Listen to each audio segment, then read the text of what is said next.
Welcome to the Original Self Podcast. I'm Yvette DeCota, the owner of DeCota Life Coaching and a psychology-informed life coach. I explore resilience, mindset, and the courage to become your authentic self. This is a space for honest conversations about growth, identity, relationships, and all the messy moments in between that shape who we become. Between the salon chair and coaching sessions, I've watched people move through life in patterns they rarely notice. Patterns that are subtle or familiar, but incredibly hard to see from the inside. Last time, in episode 17, we talked about food noise and ended with the question, if the system was built to hijack your appetite, what does that look like inside your brain? 3 episodes in, we turned outward. Now we turn inward to episode 18, the neuroscience of why you eat.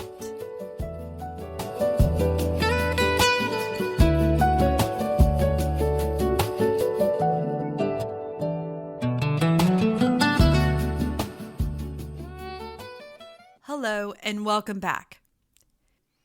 Have you ever noticed that your decision to eat often feels like it happens after the fact? You reach for something, you open it, you take a bite, and only then does awareness catch up and say, hey, I thought we were trying to eat differently today. It's as though there's a conversation happening somewhere below your conscious awareness. And by the time you join in, it's like the vote's already been taken. I think the story isn't that we made a bad decision. It's that the decision comes surprisingly late. The explanation of not having enough willpower is a familiar one that most of us reach. We conclude with that. We ran out of something. We failed to hold the line, let's say.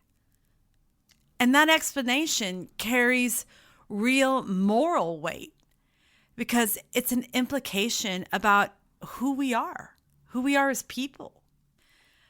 I want to pull that explanation apart, not to let us off the hook for anything or everything, but because the story we've been telling ourselves about what happened to us, why we do the things we do, it's incomplete. What looks like brain failure is often the brain doing exactly what it's built to do under specific conditions. It's the understanding of those conditions that shifts the conversation from blame to biology. Biology I can work with. Since this podcast is about neuroscience, let's talk about one of our favorite brain chemicals, dopamine. It's constantly mentioned in conversations about food and cravings, but almost always in a way that undersells what it actually does. In the previous episode 16, The Engineered Plate, I described dopamine as anticipation or the wanting. And that's completely accurate as far as that goes. But there's a distinction in the research that changes the picture considerably. Neuroscientist Kent Berridge spent years mapping out what he called the wanting system and the liking system. And although they work together, they're actually 2 different systems. The wanting system is the one responsible for your cravings, that pull that you feel, and the urgency to pursue what you're wanting. It's driven primarily by dopamine. But the liking system, which is the actual pleasure experienced in the moment of eating, is driven by a separate opioid system. What's fascinating, though, is that these 2 systems can come completely apart. The gap between wanting and liking is why you can crave something with genuine intensity, eat it, and then still feel underwhelmed. And it's why we keep eating past the point of enjoyment. We are searching for satisfaction that the food isn't delivering any longer.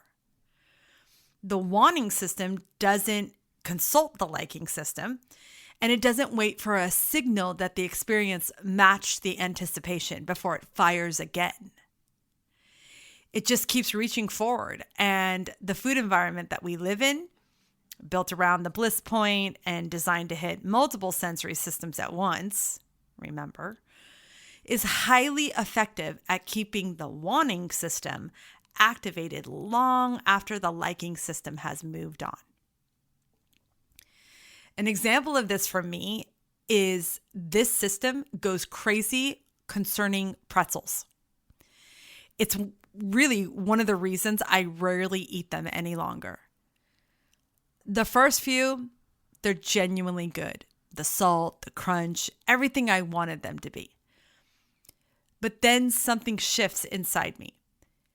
The enjoyment fades, yet I keep reaching for the next one, almost as if my brain is trying to recreate the satisfaction of the first few bites. By the time I actually stop eating them, my mouth feels swollen from the salt, and I can actually begin to feel physically ill. Like, who does this? My body has to get that, it has to get that loud before the craving finally stands down. That's not a pretzel problem, or what I learned when I was younger, that's a red flag food for me. It's truly my wanting system continuing to search for something my liking system has already moved on from. What this means practically is that the question of why can I stop often has a neurochemical answer. It has nothing to do with desire, intention, or even my character. These systems weren't designed to stop wanting the moment the pleasure faded. In a world of engineered hyper-palatability, that same persistence creates a gap that feels maybe from the inside like weakness, but biologically, it's something else entirely. So then let's talk about stress, cortisol, and other mechanisms that drive us toward food, whether we need it or not. Most of us know that stress and eating are connected. But what we tend to miss is how targeted that connection really is. Stress doesn't simply make us hungrier. It shifts our appetites toward foods that provide quick, concentrated energy. When our brains experience stress, cortisol is released. Cortisol's job is to prepare us to respond to a threat. And one consequence of that response is a predictable preference for calorie-dense foods. It's a completely ancient survival strategy. It's not a random lapse of judgment like many of us think. But most of us aren't facing immediate physical threats. But we are dealing with deadlines, financial pressures, some of us caregiving responsibilities, health concerns, many of us with health concerns, and the constant demand of everyday life that is so fast and so digital that we could barely keep up. That's stressful. There's a feedback loop embedded in that mechanism that makes it really difficult to interrupt. So where the loop begins, eating calorie-dense foods under stress can temporarily lower the cortisol because the brain interprets that incoming energy as a sign that resources are available and the immediate problem has been addressed. The relief is real. It's not imagined and it's not an excuse. But the next time the stress appears, our brain is a little quicker to suggest the same solution because it worked the last time. You see how this keeps happening? I also need to point out, though, what some of you may be thinking right now. You may know someone, maybe it's you, who loses their appetite when stressed. I know quite a few people. They can barely eat anything when they're experiencing a very difficult event that causes them stress. But if cortisol drives hunger toward calorie-dense food, why would stress produce the opposite response in some? The first part of that answer is the type of stress you experience. Is it acute or chronic? In the immediate moment of acute stress, like a lion chasing you on the Serengeti, the body's first responder isn't cortisol, but adrenaline, also called epinephrine. Adrenaline's primary purpose is to increase alertness, and it also temporarily puts other systems on hold, like suppressing your appetite almost completely. If something is really alarming, stopping to eat is not usually a priority. Cortisol follows adrenaline and, in short bursts, can also dampen hunger. The shift toward appetite and calorie-dense cravings happens under chronic stress, the kind that doesn't resolve or that constantly hums in the background for weeks or months, keeping cortisol persistently elevated.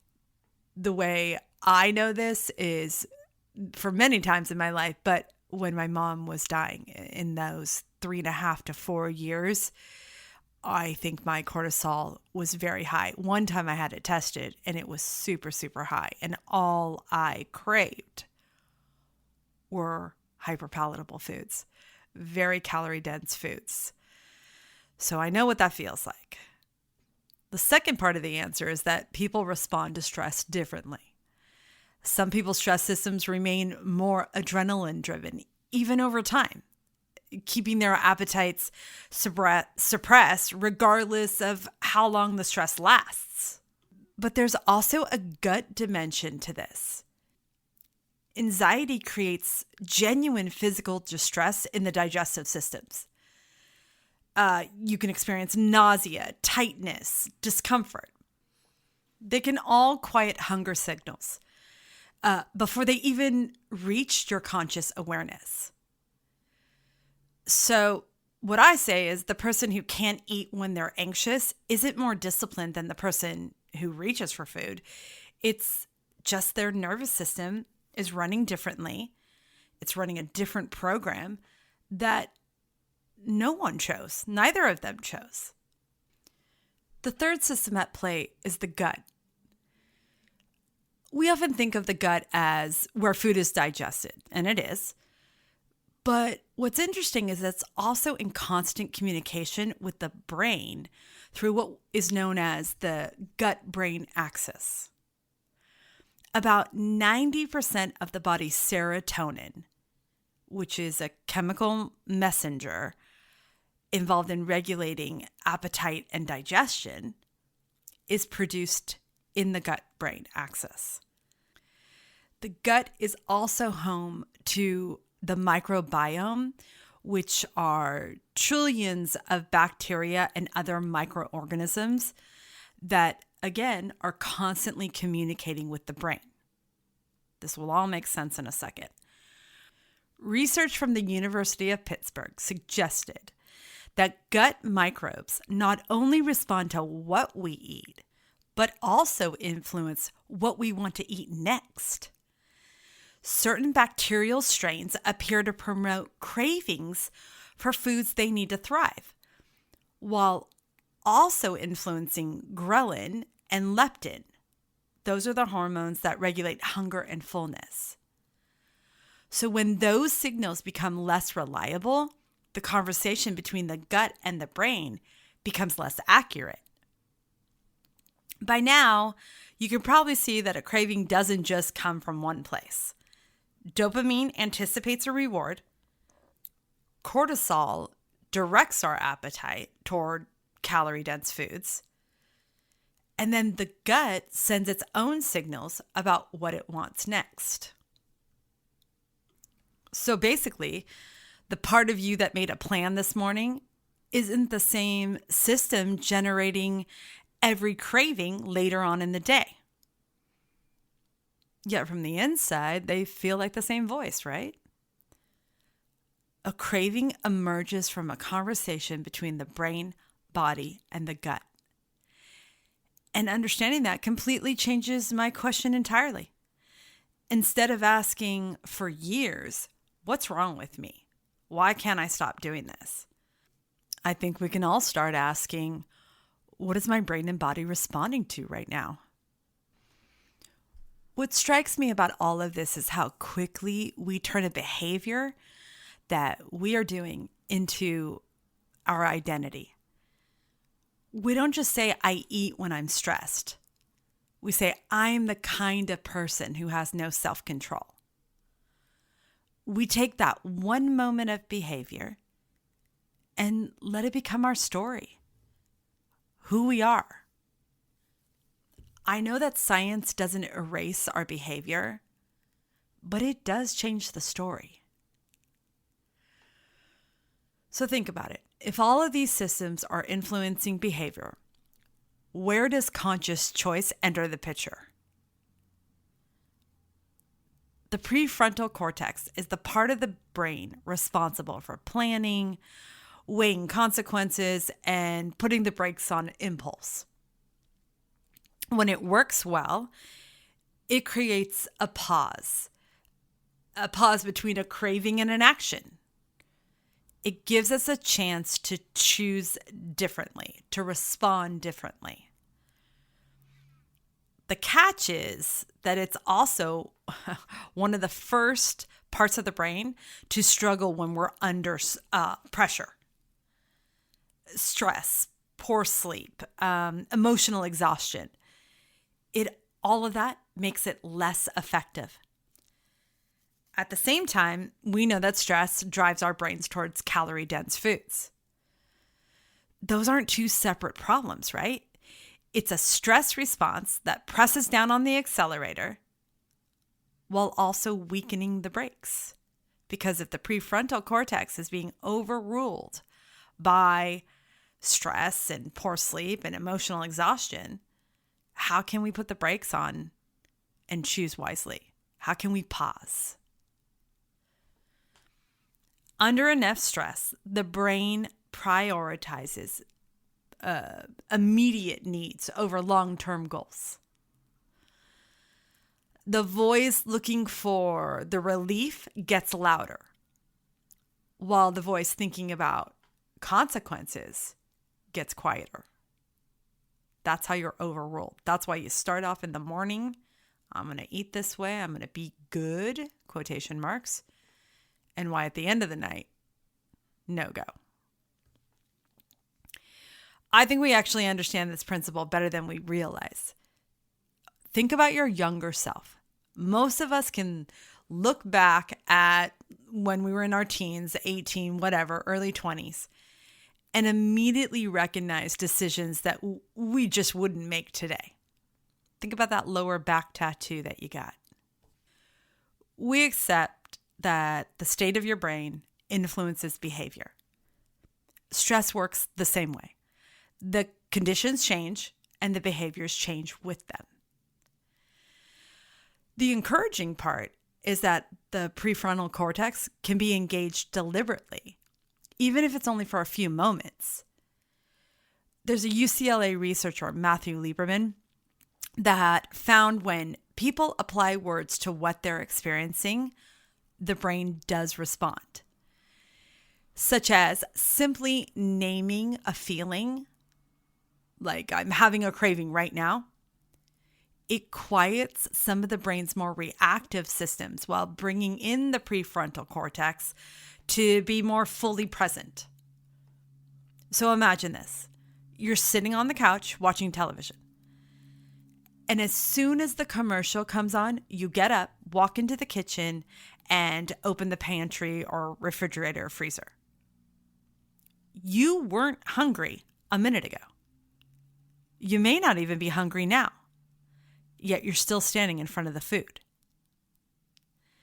Now imagine if you just paused right before reaching for that pint of ice cream. And you say to yourself, interesting, I think I'm bored. Or I think I'm stressed out right now. Or I'm not really hungry. You may still grab the ice cream. You may not. I don't know. The point is that for that brief moment, you saw the pattern instead of becoming the pattern. And that's big. That's a milestone. I believe the goal isn't to win every craving battle. It's to stop letting the same pathways win automatically. Every moment of awareness gives the brain another route to practice. Over time, the new route becomes easier to travel, while the old one slowly loses its grip. That's the biology of habit change. There was a version of you before any of this became so complicated who had a much simpler relationship with hunger and satisfaction. The same brain that learned those patterns can also learn different ones. Remember that. It just needs different conditions and a little more understanding of what the brain is actually responding to. I think if we keep this neuroscience information in the front of our brain, we might be less likely to just be super hard on ourselves or criticize ourselves or others, because just having the knowledge, having the understanding of what our brains are doing and a possible way to pause that automatic reflex, I think it's pretty exciting. We can try it.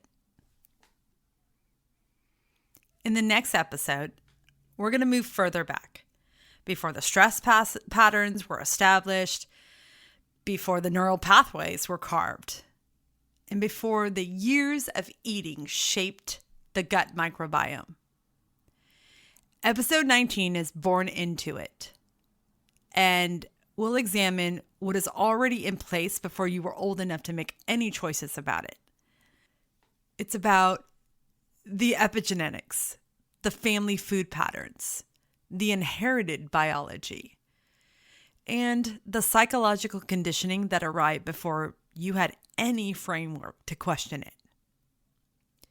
If this episode answered the question of what the system does inside our brains, episode 19 questions where it started. Thank you for spending your time with me.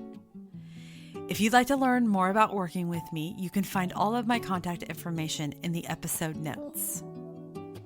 I hope you have a wonderful day, and I'll see you next time.